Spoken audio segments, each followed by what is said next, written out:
Podcast de l'article de Mustapha Sohimi publié sur l'odj.ma. L'auteur a intitulé son article « Et si un divorce entre Rabat et Paris était finalement une bonne chose pour le Maroc ?» Il commence son article ainsi. Une première. La France n'a pas d'ambassadeur à Rabat. Et le Maroc n'a désormais personne à Paris. Nommé à la tête du fonds Mohamed VI pour l'investissement, Mohamed Ben Chahaboun a quitté son poste d'ambassadeur du royaume dans l'Hexagone qu'il occupait depuis une année. Rabat veut-elle ainsi montrer son mécontentement par rapport aux actions jugées hostiles de Paris ? Éclairage. Depuis quelque temps, le dossier du Sahara est une source de tension entre Paris et Rabat. Si la distanciation diplomatique entre les deux pays a fait son apparition avec le début de la crise sanitaire, elle devient de plus en plus présente avec les récentes prises de position de la France. Nommé en octobre 2021, l'ambassadeur du Royaume à Paris est déjà de retour à Rabat où il a pris la direction du fonds Mohamed VI pour l'investissement. Et si elle n'est pas officiellement présentée comme un rappel, la décision est symboliquement lourde de sens surtout, dans un contexte de tension persistante avec Paris. Une position appelée à être réévaluée. On peut penser de prime abord que la décision de nommer Mohamed Ben Chahaboun à la tête du fonds Mohamed VI est une sanction, mais je ne crois pas que ce soit une mesure prise dans le cadre des rapports de Rabat avec Paris, explique Mustapha Sohimi, politologue et professeur universitaire. Pour lui, si Mohamed Ben Chahaboun a été nommé DG du dit fonds, c'est qu'il fait partie des profils indiqués pour ce poste et pas pour laisser un vide à Paris. C'est plutôt sa nomination à Paris, qui me semble plus au moins une erreur de casting du fait que ce soit un profil de financier et non pas de diplomate. Même après une année passée à la chancellerie, il n'a pas pu faire sa place à Paris, ni encore moins monter des réseaux, poursuit notre source. L'auteur poursuit son article ainsi. En ce qui concerne l'ambassadrice française, le politologue explique qu'elle est retournée à son pays directement après la fin de son mandat. Selon ses dires, le mandat des ambassadeurs français à l'étranger est de 3 ans, et de 4 ans dans d'autres pays. C'est normé. Elle est partie après la fin de son mandat. Donc arrêtons de spéculer et de lier des actes qui normalement n'ont rien à voir entre eux, insiste Mustapha Sohimi. Mais si le professeur est certain de la nature de la décision prise par le Royaume à l'encontre de son ambassadeur à l'Hexagone, il l'est tout autant à l'égard de la déception de Rabat par Paris. En effet, le Maroc attend de Paris une réévaluation de sa position sur la question du Sahara marocain. Et pas seulement.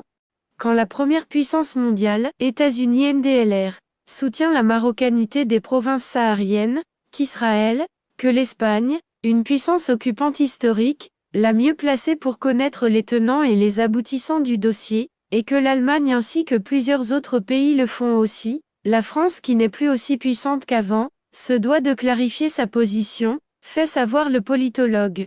D'après lui, le Royaume souhaite que Paris améliore sa position en tenant compte des positions récemment exprimées au sein de l'UE, Madrid, Berlin.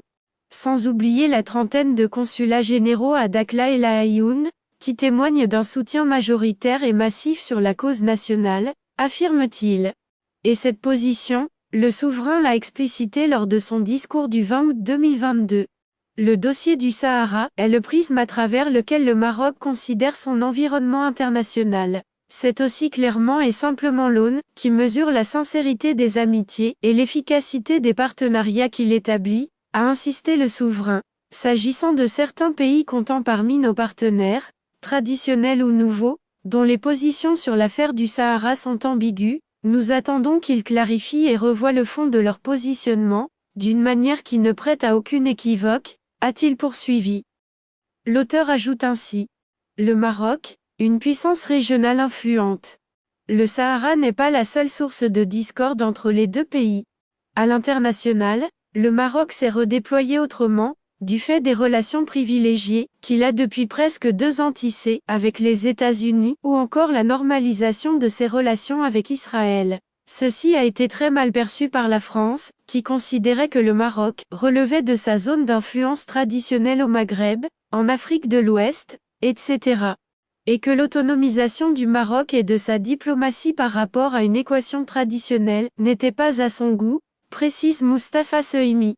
Une chose est sûre, Avec une dette abyssale qui atteint 113% de son PIB et un déficit des comptes extérieurs de 85 milliards d'euros en 2021, la France risque d'être la première victime de la guerre en Ukraine. Ce qu'il faut bien appeler un recul français dans le monde résulte de quelques données.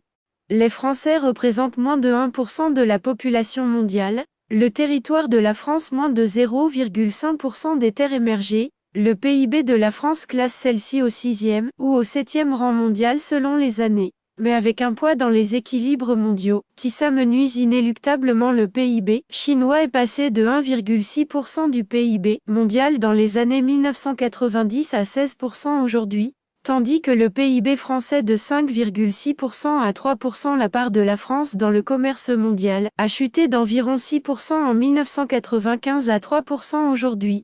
En regardant ce qui se passe au Sahel, au Liban, au Moyen-Orient, en Ukraine, la France a tout essayé, mais en vain.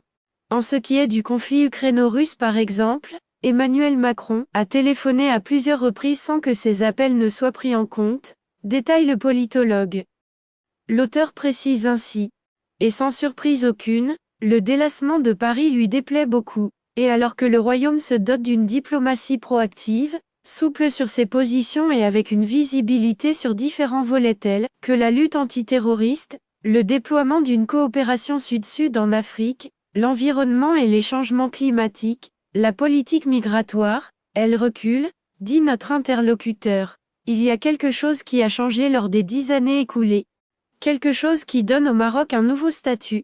Et le Maroc sur ce plan, a plus d'influence et est devenu une puissance régionale influente. Et tout ça est mal perçu par la France, qui considérait le Maroc comme un pays précompté, pratiquement protégé, relevant de sa zone d'influence. En plus du rôle et du nouveau statut du royaume, il y a aussi le leadership du roi. Un leadership personnel, moral et politique, ajoute Mustapha Sehimi. Pas de feeling, mais au-delà de ces tracasseries administratives, on peut dire que le courant ne passe pas entre les deux chefs d'État. Le Maroc a été habitué à des relations privilégiées mais les choses ont changé. Selon le professeur universitaire, la relation entre le président français et le souverain est supplémentaire, car entre Paris et Rabat, il y a un facteur subjectif de relation de confiance absent, qui aiderait beaucoup à huiler les choses ainsi qu'à les fluidifier. Il n'y a pas beaucoup de feeling entre le président français et le roi. Il y a probablement un problème générationnel. Il y a aussi le fait que l'univers culturel du président accorde peu de place à l'univers du Sud, du tiers-monde, du monde arabe, du Maghreb et du Maroc. C'est pour cela qu'il n'y a pas de feeling entre les deux chefs d'État, rapporte le professeur universitaire. Ainsi, le rapprochement entre Paris et Alger est une position qui a un prix. Aux yeux d'Emmanuel Macron, ceci met en péril ses relations avec Rabat, mais il a l'air d'assumer. Car pour lui, l'axe Paris-Alger est à la fois prioritaire et important, surtout aujourd'hui. En termes de géopolitique, il y a un axe Paris-Alger qui se renforce, mais en même temps, il y a un axe Madrid-Rabat qui se solidifie aussi, avec davantage de cartes pour le Maroc. Le royaume a des cartes en Afrique, au Moyen-Orient, aux États-Unis, en Israël, explique le politologue. L'auteur conclut son article ainsi. Le Maroc a donc tiré la bonne main, a des atouts et une diplomatie dynamique.